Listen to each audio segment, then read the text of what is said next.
Well, hello. I almost said good morning because that's normally how I welcome people, but you may not be watching this in the morning. Maybe you are.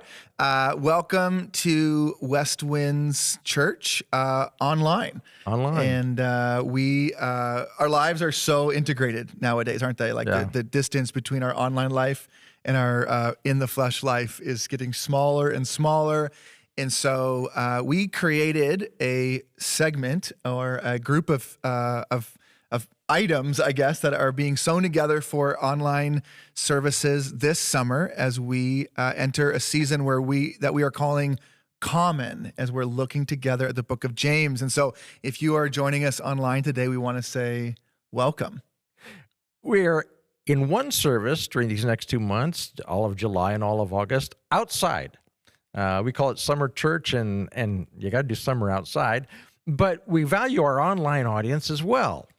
I should say our online family, not an audience, our online congregation as well. So this segment that will air in just a couple of moments is going to give you some background on what Pastor Corey is going to be preaching about. And you can see the sermon in its entirety if you'd like to. It'll be available after 6 p.m. on Sunday. But we give a lot of background that just can't be munched all into the sermon. And so you may want to watch both. We hope so. You may want to watch this segment first. You may want to watch the sermon later. Or if you're able to be here at 10 o'clock outside, you may want to watch this later because this won't be part of the 10 o'clock service outside. But we just are glad. We're not only valuing our online community who's usually online, but also those are traveling, a lot of traveling in the summertime. So we're excited about this summer. I'm thankful for this. My family and I will do some traveling this summer, and we'll miss some Sundays. And so here we are being able to kind of stay connected with our faith family through the summer. So stay tuned. We'll get started here with some more conversation about Common, which is a study in the book of James that we'll be going through all summer. And so I hope it is a valuable part of your summer, but also a valuable part of your formation as a human being. Sound good? Sounds good. All right.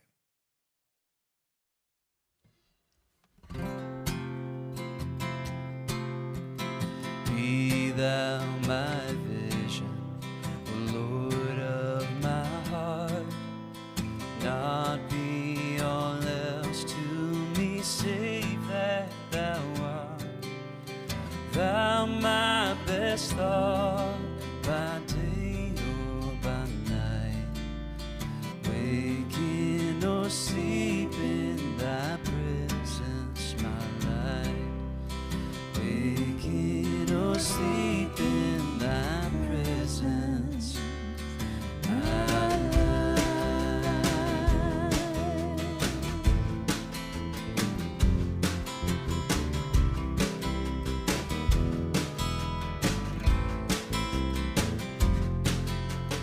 Be thou my wisdom, and thou my true word.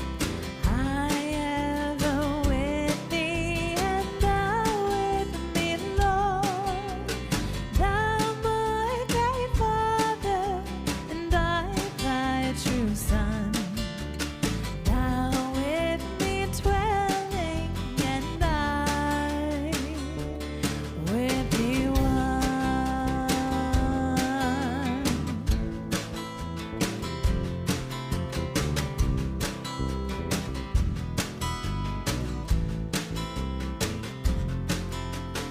Riches I heed not, no man's empty praise. Now my inheritance, thou and always. Thou and thou only first in my heart. I, King of heaven, my treasure. Thou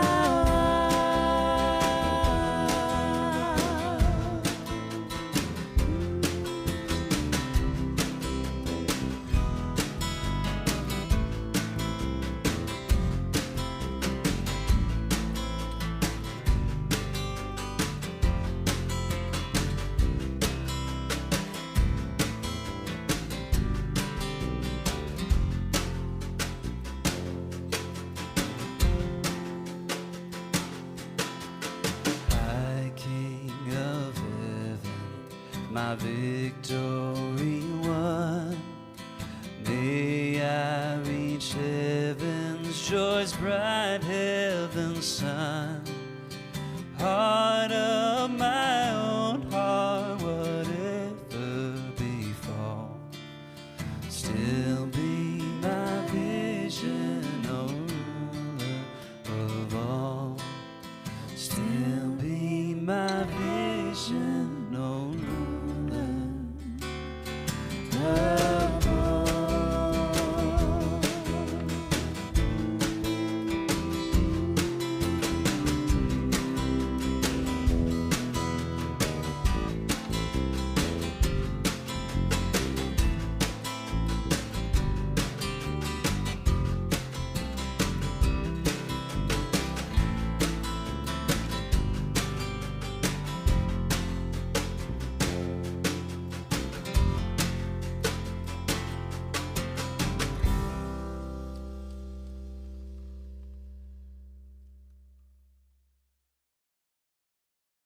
It's July, It is July. and that means Summer Church at Westwinds. We're very excited about Summer Church.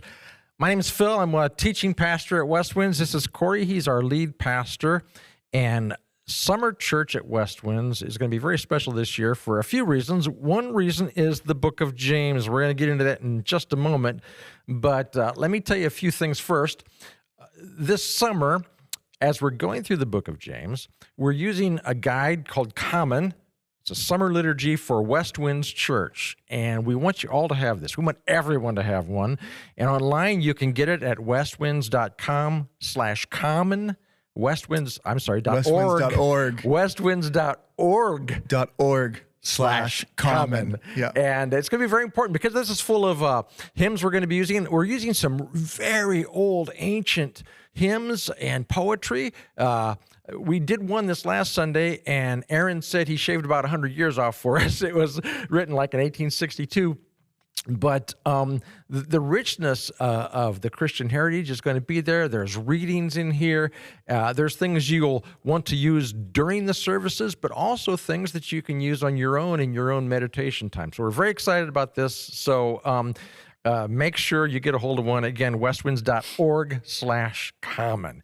Now, the book of James is what we're doing this year, but we're doing it much differently than a typical Bible study. Mm-hmm. And I'm pretty excited about this because you've been getting me cranked about it. So why are you so excited about James in the summer? Yeah, James is probably maybe the first book of the Bible that I really felt drawn to. You know, my family came to faith later in life, and I think I started reading the Bible a little bit in middle school, but probably more in high school. I didn't understand most of it, but I was trying to understand and trying to learn, and probably really just trying to do the things I was supposed to do as a firstborn kid. But I remember in high school reading the book of James and being like, I get this one. Like, this book makes sense to me, mostly because James is like so practical. Like, this book has just really, really practical advice and quips. It doesn't really follow like a narrative that you really need to understand. The flow of it is it's like good advice after good advice after good advice. Yeah. It's almost like the book of Proverbs, written in a different style, but same kind of concept where it's a little bit chunky, but it is in why we're calling this season Common. It's like a book for the common people. It feels very human, very regular, and just full of things that make sense in our everyday lives. And one of the great things about this is because the book doesn't have to be read in a linear fashion. We're not presenting it that way. Like, we're not doing week 1 is chapter 1, week 2 is chapter 2. Because we know for a number of reasons, but one is that in the summertime, not everybody's going to be able to catch every service, but that's the great thing about the common liturgy we have here, because even if you miss a week, you can still kind of review it, you can listen to it online, and you can immerse yourself in this book. And like you said, there's so many points to it that are so amazing as they stand alone, but then when you put it together, it's really powerful. And we're going to do something that is different, but I think it's pretty exciting. And that is that we're only in one service in the summer, a 10 o'clock service instead of our usual 2 services at 10 o'clock. But at 9:30 in our prayer room, and the prayer room is when you come in the front door of the building, it's the first door on the left. In our prayer room every Sunday for July and August at 9:30, we're going to read the book of James, the entire book. And it's only 5 chapters long. It takes about 20 minutes to read it. But we're going to listen to someone read it aloud. And kind of give us the rationale behind why we're doing it that way. Yeah, so the book of James, like a lot of New Testament books, is written like a letter. But a lot of New Testament books are written to like a specific church, or even a couple churches that might be really connected to each other, but it's tended to be written towards like a really specific group of people. And the book of James, the book of James was written to be like passed around among churches, and so the way this would have first been experienced was still like in a primarily oral culture, and the book of James would have been probably delivered to the church, and someone in the gathering who could read would stand up and read the whole thing out loud for everyone to listen to. And so we thought, well, let's maybe try to capture some of that, and so, yeah, we'll gather together, and someone in our community each week will stand up in the prayer room and read the entirety of the book of James out loud. But what I think is also interesting, again, because the book of James is not written like a narrative, but it's all these different parts. I think the more we listen to it, like I think sometimes when we read things, we consume information one way. But I think when we listen to information, sometimes we can make different connections. And so I think it'll be interesting to sit and listen and then be able to make connections maybe even within the book of James, or getting to the end and be like, oh, that kind of ties to something earlier in the letter.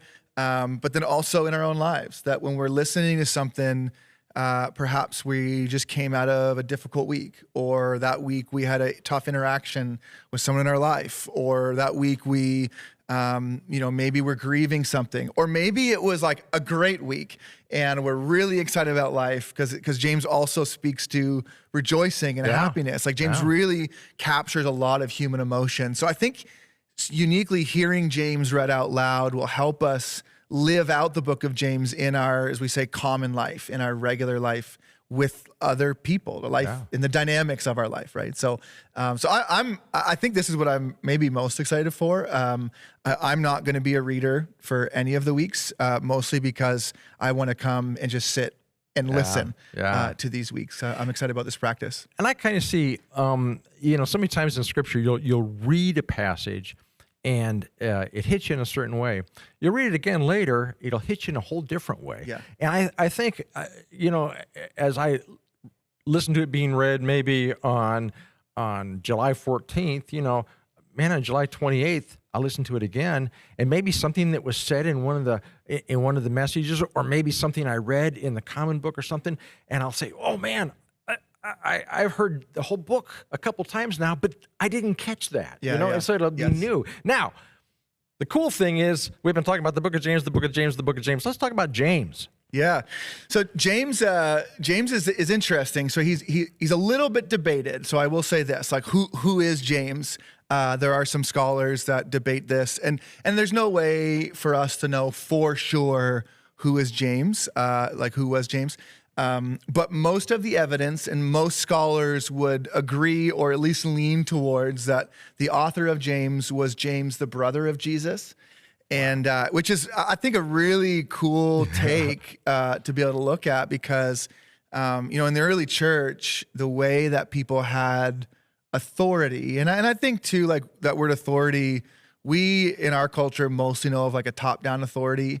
In the early church, authority was it was like more like insight authority. It was kind of like when this guy opens his mouth, we really want to listen to him. That's right. We really feel like he's got something to share with us. And that's exactly it. Because these early churches were, their whole life was now disoriented, and they're navigating like new ways of worshiping and being together, but still connected to their like old religious practices. For the Jews, this wasn't like something other than Judaism, but a new extension of Judaism. And so what does this new movement look like? And the impetus was, what does it look like for us as a community to resemble the person of Jesus as a community? And so the people who had spent the most time with Jesus had the most, I guess, authority to give insights into what this looks like in everyday life. And so again, coming back to James, James addresses a lot of the common struggles of just being human. And where some of the other books, they'll handle like some ecclesial things, like how do we do church together? Yeah. How do we worship together? How do we get along with each other kind of thing? James kind of gets below that. And, I like to think about James as having his hands in the dirt and speaks to like the human reality. Like, how do we live this out in some of the less talked about parts of our life? How do we live this out, when things are going bad? How do we live this out when we are in a good place in life? How do we live this out when somebody has really hurt me? How do I live this out, when I don't understand, when I'm confused? Like, how do I grow? How do we grow in, in wisdom and faith and patience, in the way of Jesus, in our common life? And so anyway, so I think that's where James had this really unique authority, because he was the brother of Jesus. I tend to agree with these scholars. It does seem like this is the brother of Jesus, which is probably why he could speak so clearly to some of these things. Yeah. But also why people cared what he had to say, right? People were like, this guy would have known Jesus like in a way that nobody else did. Yeah. And so that's, I think that's where James is. I always think pretty of, fun. there's some evidence that one of the other New Testament writers spent 10 days with Peter, because Peter had been so close to Jesus. Paul, he came to faith later and he spent 10 days. And I always pictured that as, Paul saying things like, tell me the way he looks. Tell me that, Right, yeah. And I think if you were sitting under the words of James, the brother of Jesus, you'd think, man, what is it about Jesus that made James so passionate when he said, we don't show favoritism with anybody. Right. Right. Well, James probably saw that again and again and again. And so I like reading the book of James and thinking, James didn't just get this handed down to him and taught by Jesus. He got it shown to him by Jesus. Yes. Yeah. And, Exactly. and there's three words that we're centering in on that come out of the book of James. They are wisdom, faith, and practice. Patience. Patience. You want me to hold that for you? Yeah. Go across the room and hold that up for me. Wisdom, faith, and patience. Patience. Talk yes. about that. So one of the things that I often encourage people to do when they're reading the book of James, because James is so early in the book, he's really adamant about people incorporating his teachings, but he's really not saying his teachings, right? He's like incorporating the teachings of Jesus into their everyday life, that this is not ethereal, that Jesus-centered life is something we practice and do together. There's that word practice again. There you go. And so one of the practices that I encourage people to do at times, and there's actually a section of this, of our book to do this in, is to, before reading the book of James, is to sit down and do a brain dump. Have you ever done a brain dump before? Yeah. It's actually an old leadership tactic that sometimes before a really heavy meeting, we'll have people sit around a table and do a brain dump. But the idea is you just take out a blank piece of paper and a pen and you try to write down everything that's going on inside of your head. And it's just like between you and the paper, so you don't have to tell anybody. But sometimes it's like things you're feeling and thinking. Sometimes it's like a grocery list. Sometimes it's something you're anxious about. Sometimes it's like your to-do list or what's on your calendar that day. But it's interesting if you just take 5 or 7 minutes, how many things are going on in our head at once if you'll allow your brain to do this work. But I encourage people to do a brain dump and then go to the book of James. Read through a section of James or a portion of James. And as you're reading, paying attention to the word, and then go back to that brain dump and identify inside of your brain dump what you might need to answer the things that are inside of that brain dump. Sometimes more wisdom, would address something in our brain dump. Sometimes a deeper faith would address something in our brain dump. And then sometimes what we need is just patience, right? That would address something in our brain dump. And it's amazing how when we go through a practice like this, how with the book of James, we can begin to make connections. Like, wait a minute, like James actually speaks to this, item that I wrote down in my brain dump. Sometimes an item that was like way back in our subconscious, like it wasn't even, there's brain dump exercise sometimes like pulls things out of our subconscious that are sitting back there, maybe causing anxiety or stress we don't even realize. And then the book of James addresses those things. And so James's book, you could do the same thing reading through James, that if you had like, one colored pen that you underlined everywhere where James is talking about something related to wisdom, a different color for every time James is talking about something related to faith, something else, a different color every time something related to patience. James kind of lives inside of these virtues in his book.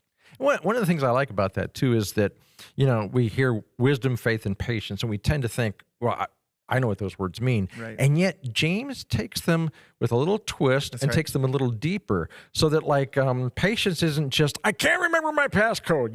It's not that Which kind is of probably patience. something he learned from his brother. Yeah. Because Jesus was always like using common language, but meaning something totally different.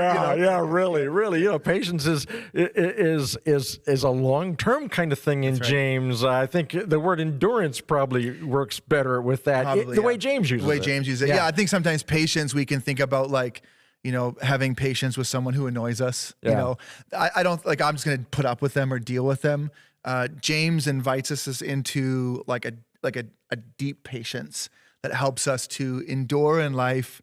But endure, I think, towards faithfulness, right? It's not like I'm just going to like put this into a box in my psyche and pretend it doesn't exist, or just like deal with like this, deal with a nagging injury. It takes patience. I think the kind of patience James is talking about relates to this like faithful endurance, where we're actually inside of the patience, those maybe items in our life are shaping us and changing us too, right? And so James invites us to a really particular kind of patience. And I think that really comes into, like you said about the brain dump, where you can kind of get these concepts from James of wisdom and patience and faith. And there's a depth to those words in James that meet us at really deep levels of our pain and our joy. That's right. And, faith to James isn't like, yeah, I accept that, and I'll say I believe that. Yes. No, faith is something about life. That's right. And we learn. Really quickly reading James, you'll realize that faith for him is not ethereal. It's not like an idea, but it's really practical. Yeah. And it's boots on the ground. It's boots stuff. on the ground. Yeah. Exactly. It's orthopraxy. It's a praxis. Where sometimes we talk about faith like an orthodoxy, like having the right belief about something. Up here. For James, there's this interconnectedness between belief and action that are inseparable. They're very much tied to each other. When he talks about wisdom, he's not talking about someone who knows a lot. They know a lot of scripture, although wise people many times do. Or he's not even just talking about like what we think of as sage wisdom, like we climbed to the top of the mountain and the guy with the long white beard. No. Wisdom, again, is something that really tracks with our lives. Yes, right. Yes. It's the wisdom that can bring kind of like this earthly brain dump together with God's intention for us. And that's when I read about the wisdom in James, it's like, wow, that gets me fired up. That's the way I want to live. Which I think, again, ties back to Jesus. Like, this is what was so compelling about Jesus, is that he had wisdom like other rabbis and other teachers of the law. Like, throughout the scriptures, people are always talking about his ability to orate and share like knowledge. But they also were always talking about how he was just of the people, that, there was these quips about talking about how Jesus had like nowhere to lay his head at night, that he was just like among the common people, and that he ate with sinners, and like all of these quips that were passed around describing Jesus person to person were these ways of saying that like Jesus has the like accolades of other people that we would call wise, but he also lives among the people. And so James, I think, is advocating for this common wisdom that doesn't mean it doesn't mean it lacks knowledge, but the knowledge is rooted into the ground. And that common wisdom sometimes goes against common sense. That's the way correct. we Yeah, define yeah, it. that's And, good. you know, Yep. because there's a depth to it that Jesus has a whole nother way for us. Yes. So when you think about Bible study, sometimes we think about people sitting around in a circle and just kind of over. No, we want to immerse ourselves here. Yes. So we will be sharing these segments during the 10 o'clock hour every Sunday. Yep. If you want to see the message in its entirety, the sermon that you're preaching, Yep. That'll be available after 6 o'clock online usually. Yeah, so I think the idea is that this segment will air live at 10 a.m. online. And then the sermon will go live at 6 p.m. that evening. And so it's meant to kind of work like in tandem. And so you could watch this, beforehand. So if you're someone who is watching online, you could at 10 a.m. on Sunday watch this segment, which would give some other angles, precursors, extra depth to things that we can't include in the teaching on Sunday. And then at 6 p.m., turn around and watch the teaching that would be in conversation with this, or vice versa. Yeah. That you could be with us in person on Sunday morning and then go home and watch this segment online that gives a little bit more depth. So again, we're living into this. We're trying to help our rhythm as a community kind of follow the rhythm of the book of James, that it's a whole bunch of pieces of faith and wisdom and patience, teachings on Jesus that live in connection to each other, but almost like a big ball of connection, which I mean, isn't this life, right? Yeah.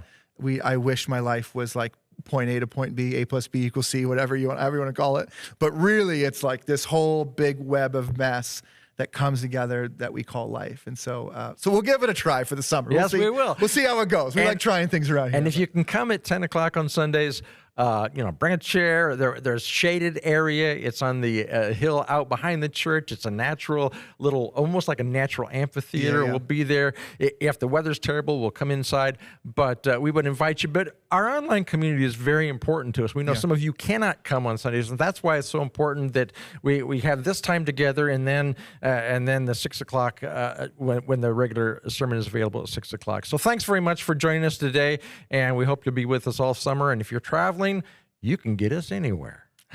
Thanks, man. All right. Thank you. That's great. See y'all. Bye. From wherever you're watching today, thanks again for tuning in with us at Westwinds Church Online.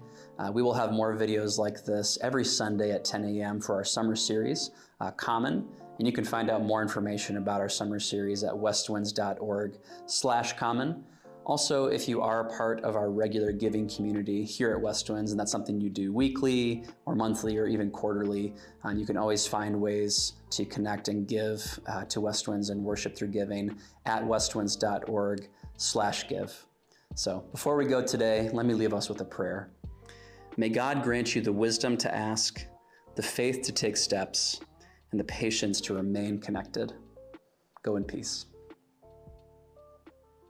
Was that good? All right, sweet.